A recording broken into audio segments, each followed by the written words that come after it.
Good morning. So we see close to the end of Parshas B'Shalach, after Kriyas Yamsuf, after the man and the basar, the meat that they got, which basically they asked in the most unrespectful way.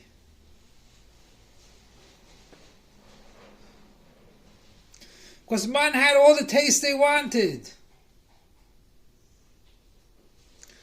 And it filled them up. Why do you need meat? And second of all, who knows how many animals they had? They could have shechted the animals and had meat. So we go further in the parasha that they stopped and refeed him. Again, we're thirsty. We're thirsty. They know that they can get the water whenever they want from God. What's this demanding and everything from them?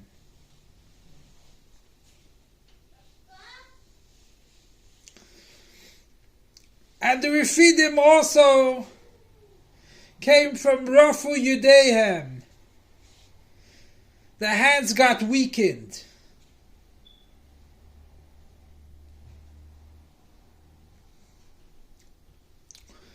They left Torah. Until what happened? We see that Mechemes HaMalek came. Because if we have a weakening in learning Torah, then it becomes Rafi Yideihem. The hands get weakened and then Esav can come fight. And we know that who did Esav fight? With the ones that were outside the Anon. The Erev Rav. The ones that mixed in.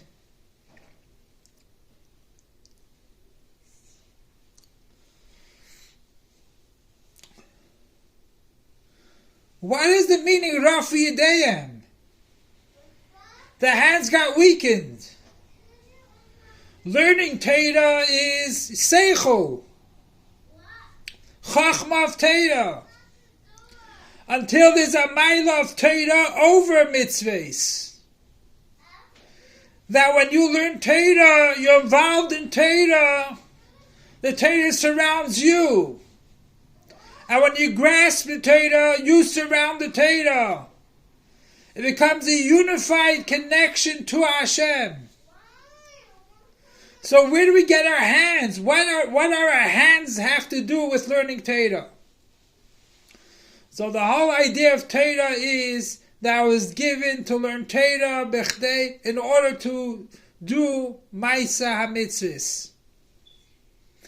And if we don't do actuality in mitzvahs, no matter what you learn, it's nothing worth.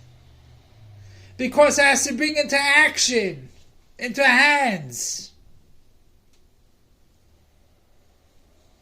And that's the only way Esav or Amalek will not have a capability, a hand over us. Because our hands are strong with Torah and mitzvahs. That's the whole reason why Torah was given in order to know what to do. And if we don't bring it to action, it's all worthless.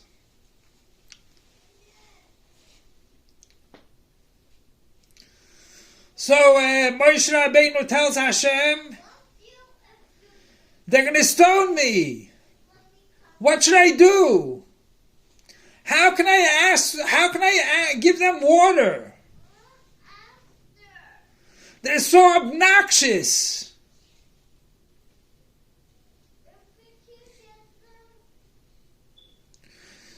They said, why did you take us in the midbar? And we're thirsty. And they're going to stone me. The same instant happened in Mitzrayim.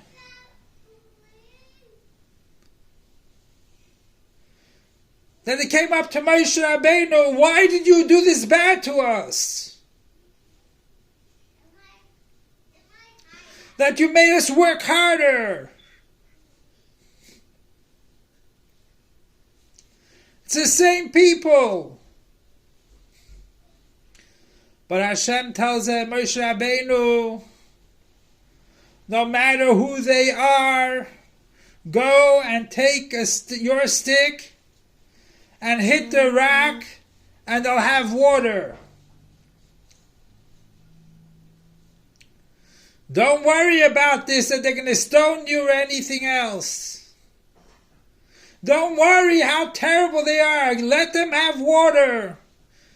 Give them water. Give them a life force.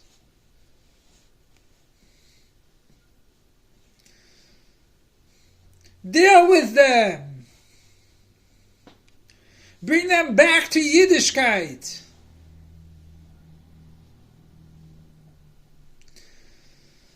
And what's the teaching over here is that even though someone's like a rock,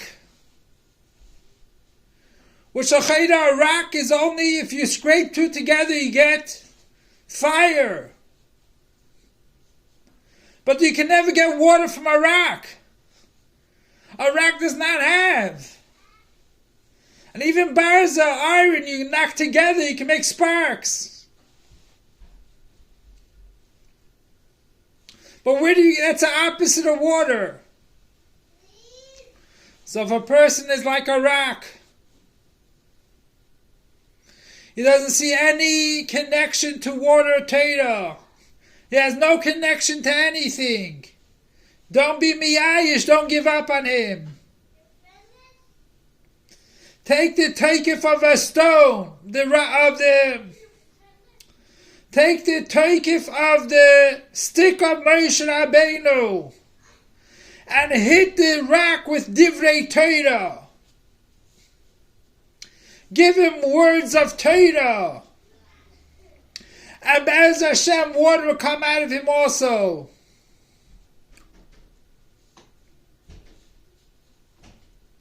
The lachluchlis, the wetness will come out.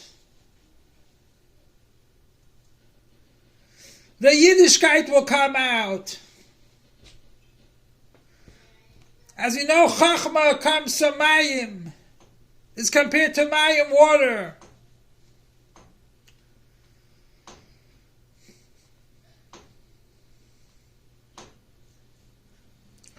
And as we know, the Chachma of a Yid is never lost. The Etzem HaNefesh is never lost. So even though on the outside it looks like a rock, he still has Bipnimius, a Nefesh Alikis. And that is our Avodah. Don't give up on anyone.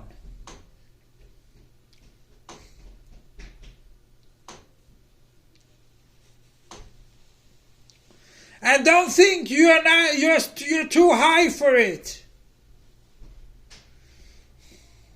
Every Yid has a koyach to awaken another Jew.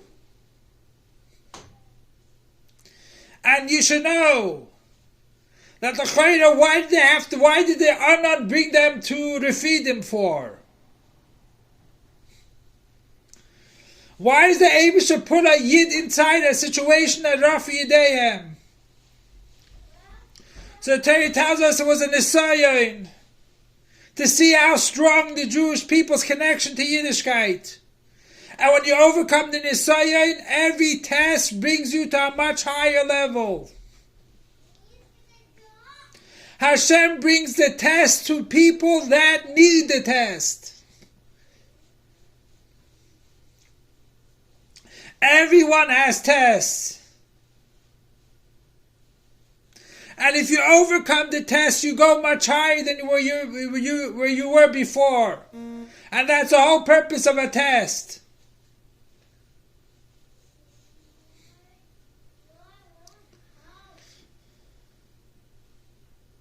So maybe the Eibusha help that no test in the world will overcome us. We will overcome every single test in the world. And Be'ez Hashem, this Yud Al Shvat, when we had the opportunity that the Rebbe took on the Nesius, took on the leadership as Moshe Rabbeinu of this generation, 70 years ago. And we know what 70 years is a completion and refinement of all 70 nations.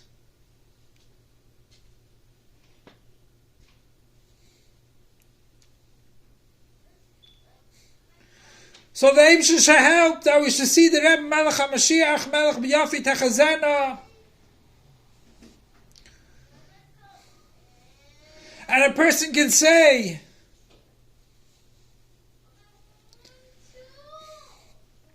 that l'chayra, there are greater people than me.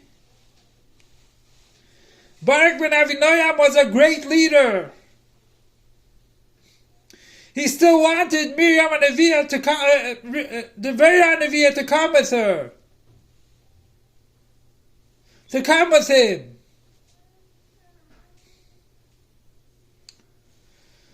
So we know that women have to light Shabbos candles even though the husbands are tzaddik gomor.